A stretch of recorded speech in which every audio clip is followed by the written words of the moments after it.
Anyway, today I'm gonna also make this video where I'm gonna tell you, warning again, there are spoilers about what I did not like about Pokemon Y, because I haven't played X yet, but Pokemon X and Y's general gameplay.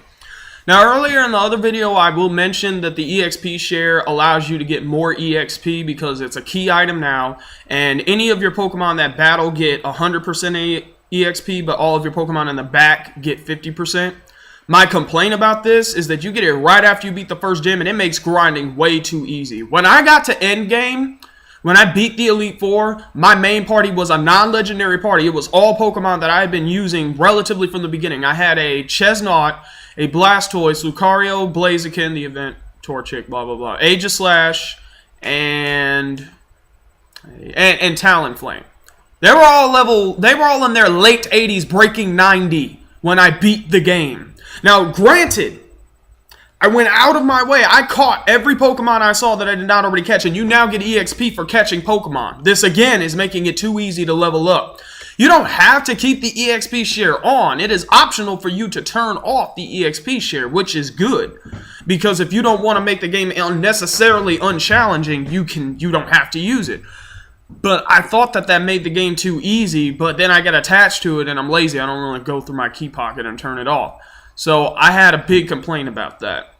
I think a lot of people that have already started playing this have a complaint. The gap between the first and the second gym is freaking enormous. And because it's so easy for me to grind, and because I was running that event Torchic, I'm not going to run it for X now, especially because I picked Fennekin for X.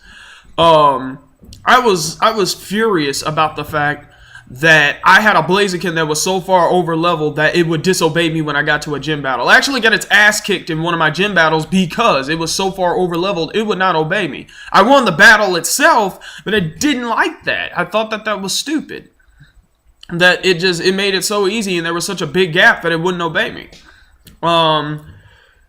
Another thing that I really did not like was I didn't really like the fact that Lumio City has that glitch thing. I've never fallen prey to it, and I don't like the fact that city is so far expanded that it glitches up if you save in the city. Warning, don't save in Lumio City. Apparently, if you save in a building or facility, you're safe.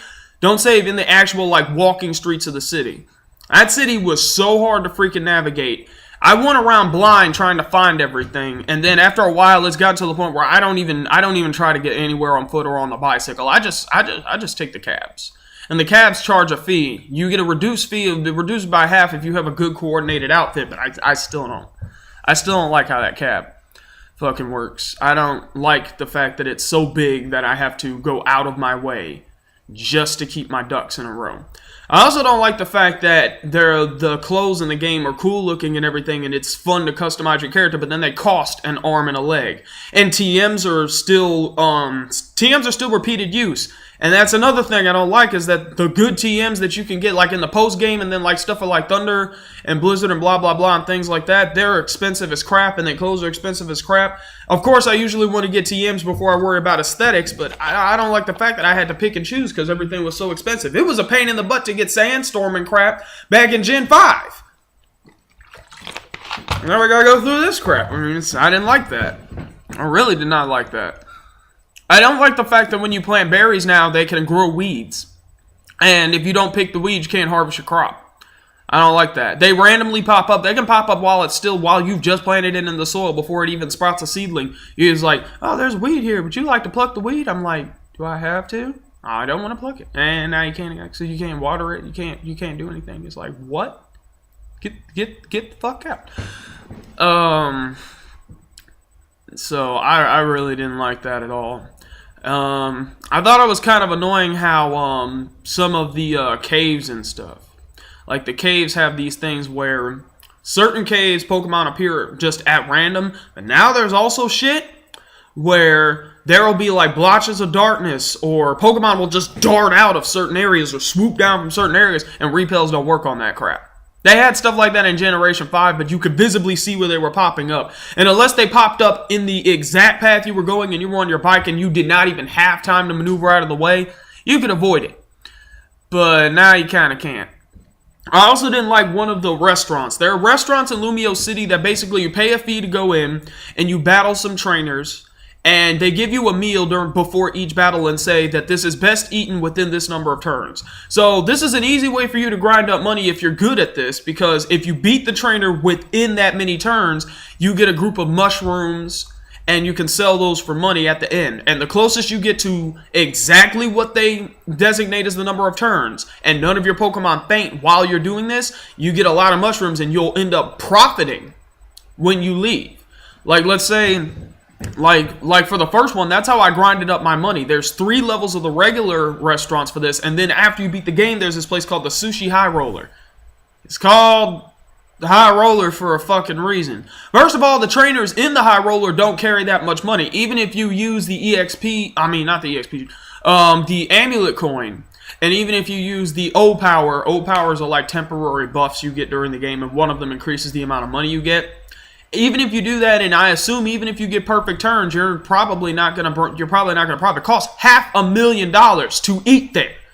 $500,000. What the fuck kind of food are they serving for $500,000? Am I eating Lugia? Am I having Kyogre sushi? What the hell kind of crap is this? Then I gotta spend $50,000 just to eat one meal, and then they give you big nuggets, which are great. But I don't know where the Ore Maniac is, because I don't know if there is an Ore Maniac. There is one. That's obviously how that ends up becoming profitable.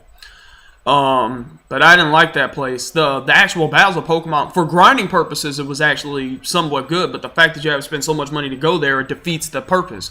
You can go to the Elite Four for free, and you get more EXP at the Elite Four than you would there, and a butt ton more money, especially if you use the Amulet Coin. So I was very dissatisfied with the High Roller place. Now the 3-star restaurant you also can't enter until, well, you can't eat there until you beat the Pokemon League, but that one costs like $100,000 to go in, and you're getting like 3/4 of that back with the Amulet Coin.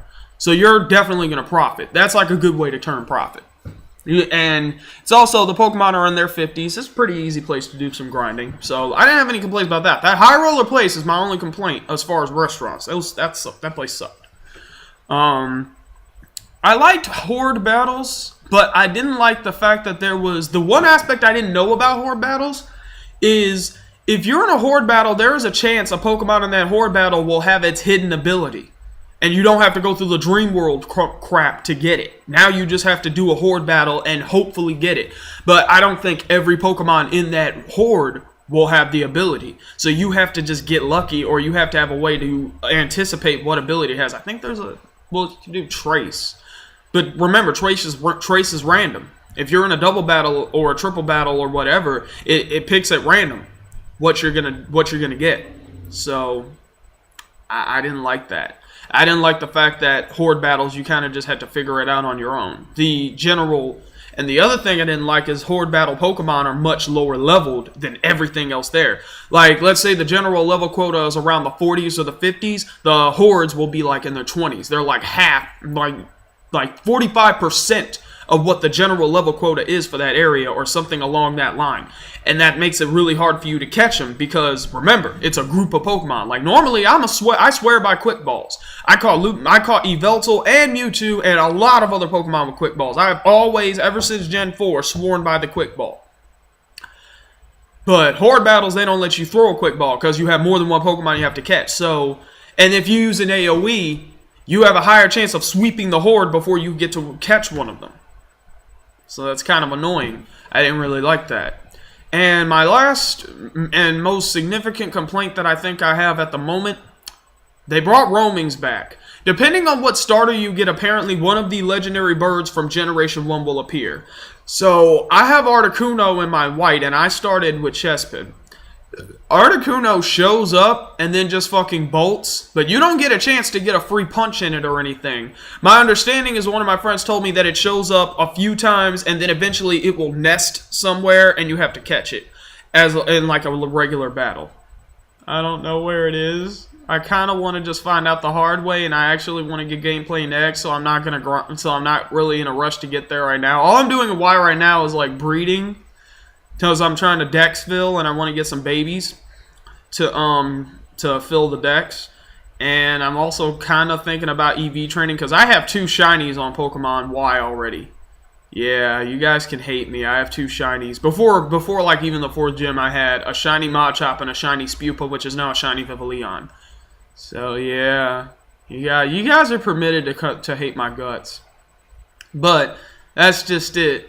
I'm not gonna go out of my way for Articuno just yet. I'll get it eventually, but Zygarde, Yveltal, and Mewtwo have my full attention right now. I'm pretty sure a lot of you have complaints right now. I know everybody is complaining. And one last thing I almost forgot. I don't like how the dex is so narrow. As far as like the fact that they brought Pokemon from every region, that's good. But we didn't even get but 70 or so new Pokemon. That hurt my feelings. That severely hurt my feelings. I want to know what you guys have to say. I want to know what your complaints, your gripes, your grievances are. I want you to post them below. I want you to like, favorite, and share this video as much as you can. And have a good day.